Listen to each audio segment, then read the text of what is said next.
Zimbabwe's incumbent President Emmerson Mnangagwa has been re-elected by a slim majority of votes, according to the country's election commission. Mnangagwa won 52% of the vote, while the main opposition candidate, Nelson Chamisa, won 44%. It marks a second term for Mnangagwa and a continuation of his Zanu-PF party's 43-year rule.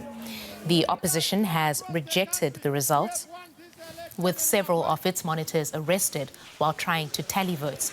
The European Union's observers said the election fell short of democratic standards, saying there was a climate of intimidation against the opposition. Supporters of Zimbabwe's ruling Zanu-PF party celebrate after incumbent Emmerson Mnangagwa was declared winner of a controversial presidential election. He later took to the airwaves to deny any irregularities.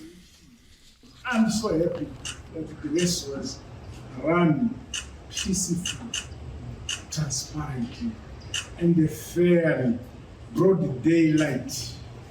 And I'm happy that there was huge turnout by our people. Mnangagwa came to power in 2018 after a military coup deposed the ailing Robert Mugabe, whom he served loyally for decades. His election victory prolongs the rule of the Zanu-PF, which Mugabe led since Zimbabwe's independence from Great Britain in 1980. Mnangagwa has not been able to reverse the country's economic decline, with inflation and unemployment running high. The party of opposition candidate Nelson Chamisa was quick to cry foul after ballots were cast on Wednesday and Thursday. People queued for up to 10 hours to cast their votes, and polling was delayed due to a lack of ballot papers. In some areas, voting had to be extended by a day.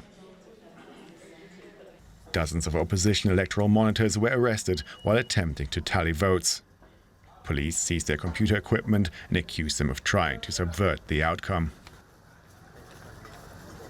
The election observer missions raised and confirmed a series of electoral malpractices which resonate with our own assessments. Number one, the absence of electoral reforms, a flawed and controversial delimitation exercise. International observers have listed a number of concerns, including the banning of opposition rallies, voter intimidation, and biased state media coverage. Ultimately, the elections fell short of many regional and international standards, including key principles of equality, universality, transparency, and accountability. The election was also hampered by significant issues regarding the independence and the transparency of the Zimbabwe Electoral Commission. These criticisms will likely do little to stop the 80-year-old Mnangagwa from staying in power. And our correspondent, Privilege Mushanyiri, is in Harare now. Privilege, Zimbabwe has a history of disputed elections. Within minutes of Mnangagwa being declared the winner, the opposition said it rejected the results. Where will things go from here?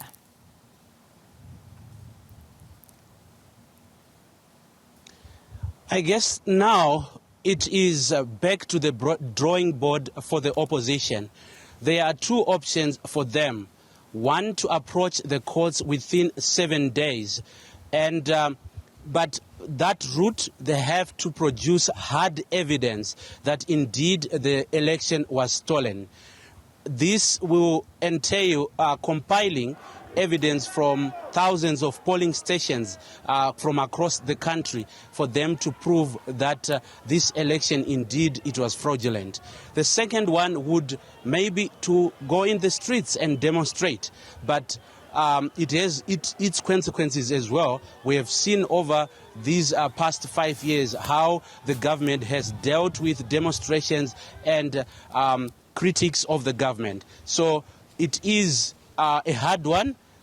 It's really a high bar for the opposition to really overturn this declaration of results.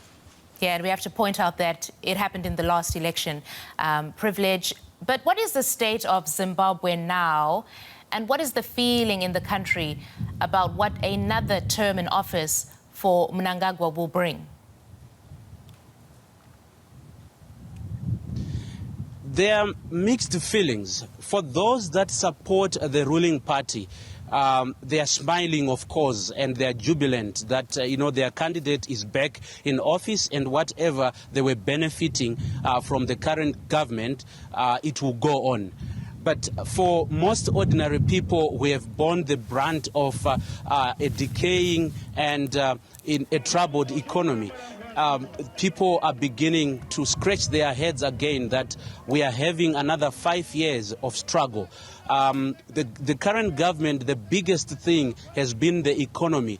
If you look at the currency, instability in the economy, and it's corruption, where individuals benefit ahead of ordinary people.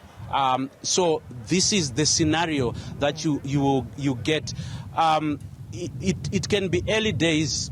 Overnight we could not really gauge, but if you go on the streets right now, it's some people are somber. There's a somber mood as people try to grasp what has just happened from this declaration of results. And Privilege, this is the second general election since Zimbabwe's longtime ruler Robert Mugabe was removed. How has Zimbabwe changed since his ouster? I would start by saying that the more things change, the more things remained the same. Over time, you see how this government has dealt with so many things. Of course, there are small wins that they have done in terms of maybe infrastructure development, but those are blighted. They are overshadowed by the bad that the government has done.